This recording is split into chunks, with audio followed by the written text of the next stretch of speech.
Hey folks, Wayne Brown over here at the Ram Man Inc. and we're doing this hub change out on this Dodge 2500, and I just wanted to show you guys some tricks. So we've got it all torn apart, of course, and we've got the new shaft stuck in here. It's just sitting here. Calipers right here on a bucket, makes it real easy to have it right here on a bucket. Let me tell you something, some of these caliper bolts are kind of tight.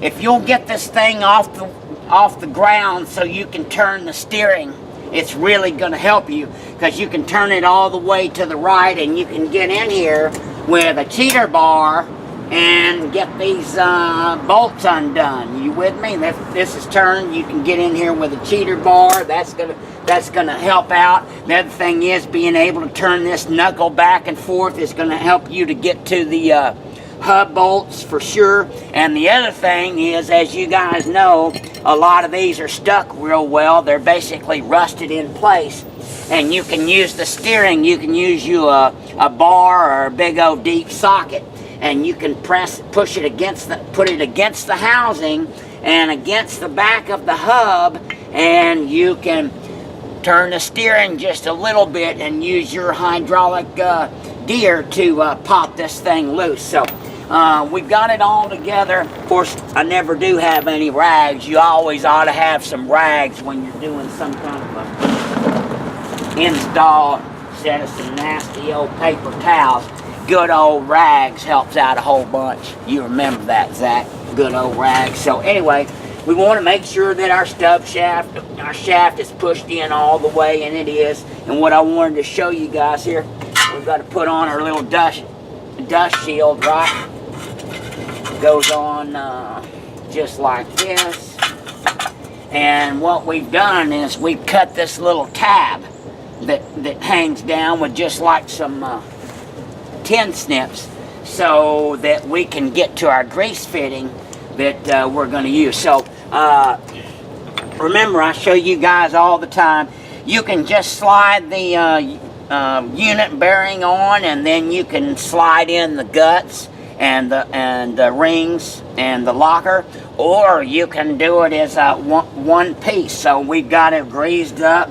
We've got this greased up, and of course them other people, they got about 50 or 60 parts, and so I'm going to make sure that he's right side up. Right there, your ABS port. So we're going to slide it on, and we're going to turn it just a little bit, and it just lined up with the splines, and all of a sudden we've got it. There you go, my friends. It's all the way down flush, and we have just mounted our hub. It's that easy. You can make it hard if you want to, or you can keep it simple. So tighten this bad boy down, put your rotor on there, slip your caliper on there. I started using this bucket, keeps it oriented, right height and everything else. Remember now, lots of people have problems with the big old nut. You're going to need you a big old socket. You're going to need you a big old bar, and you're going to need you a cheater bar or a big old air wrench.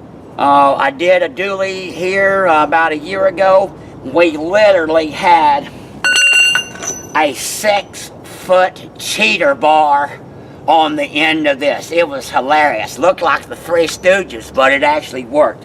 So there you go, my friends. Locking hubs. Change your truck forever. Change your life. And give this old boy a treat. Just slide your old crappy spline hub off. Slide on your new one. And your Timken's ready to go. God bless you. God bless America. And happy Moparing. Bye.